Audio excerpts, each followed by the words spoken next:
The Royal Palace. Yes.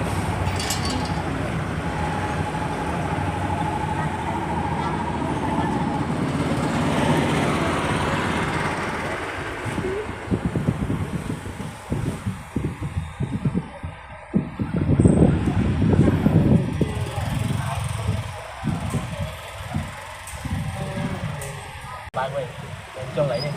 Con trâu bà lông. Con quên tôi xem nào. Ao tao trâu bà lông này bà lông. Bạn ơi. Yes and no. Này.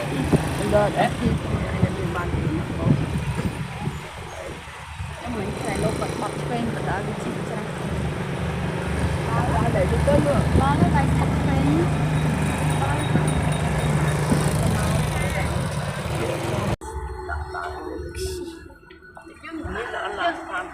Dương đã sao tại dương làm cũng chỉ nhảy nhảy bông chỉ khởi tội nhảy. Cảm ơn tôi sẽ thêm.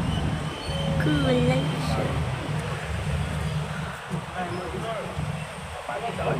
Bác có chọn nó tới cuối coi làm chồng.